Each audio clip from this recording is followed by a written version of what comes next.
Hey friends! If you recently watched the video that I did with Glenn on Christianity and self-defense, this video is going to cover those same main points. The reason why I'm doing today's video is because in that video there was something wrong with my microphone, making me a little hard to hear.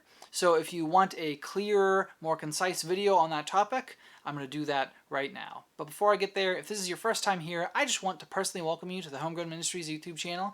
I'm DJ, and on this channel I strive to provide you with biblical wisdom and encouragement to strengthen your walk of faith. So unfortunately, when we ask the question, do Christians have the right to defend themselves, there's nowhere in the Bible that says that explicitly. So I want to look at a few verses to build an argument for our ability to defend ourselves. So first, when we look at the Old Testament, in Exodus chapter 22, verses 2 through 3, we hear these words.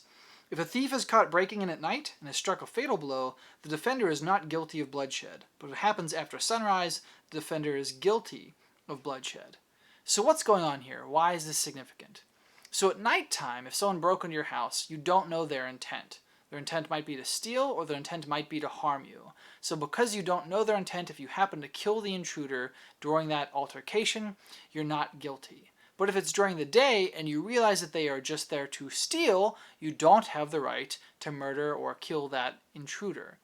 So this pretty clearly shows that we have the right to self-defense from harm against ourselves, because if the person's intent is to harm us, it sounds like we have the right to defend ourselves.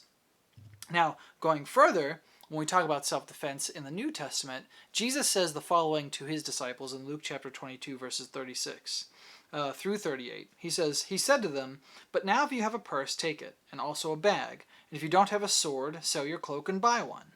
It is written, and he was numbered with the transgressors. And I tell you that this must be fulfilled in me. Yes, what is written about me is reaching its fulfillment.' The disciples said, 'See, Lord, we have 2 swords.' 'That's enough,' he replied." So why is this significant? Because there's 12 disciples. They buy 2 swords, and Jesus tells them that's enough. That's not enough to out and out start an attack against Rome. But it is enough to protect themselves from maybe wild animals on the road or other humans. Now, there are people that believe that Jesus told them to buy the swords just to defend themselves against wild animals. I don't necessarily know, but I would argue that he's telling them that they do have the right to defend themselves at the very least. Now, I know what some of you are thinking. Some of you are thinking, well, DJ, Jesus clearly says turn the other cheek if you're struck. So let's look at that verse too. So that comes from Matthew chapter 5, verses 38 through 39. Jesus says, "You have heard that it was said, eye for eye and tooth for tooth. But I tell you, do not resist an evil person. If anyone slaps you on the right cheek, turn to them the other cheek also." Now see, in this passage, this is to me is about a personal slight. Someone slaps you, that doesn't give you the right to murder them. It doesn't give you the right to even slap them back. Jesus is telling you to be passive, so much as it is within your power. However, I don't think this is speaking to self-defense. Even on a larger scale, if someone does a slight to you, let's say someone slashes your car tires, you don't have the right to then turn around and slash their tires or do something worse. Jesus is telling you in those situations, turn the other cheek. But it doesn't, to me, sound like he's talking about explicit self-defense in this passage. Then we also have to remember when we talk about self-defense, we have to do it with wisdom. So in every respect as Christians, we should be peacemakers. We should be passive.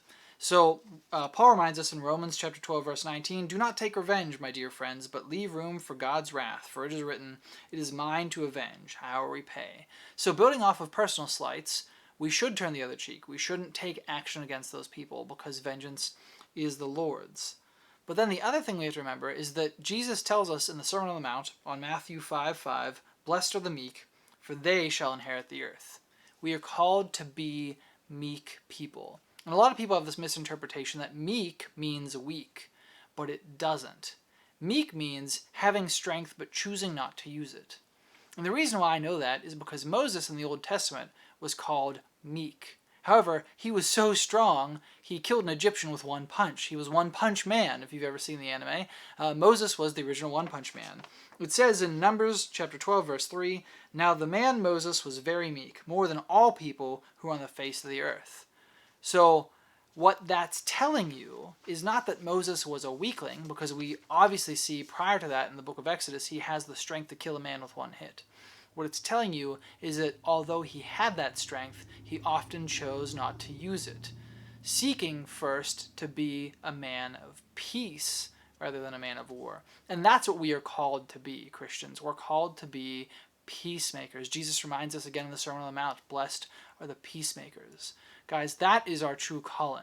However, it does sound like we have the right to defend ourselves when it comes to protecting our own person. However, I could be wrong on this issue, so let me know your thoughts. I'd love to hear from you.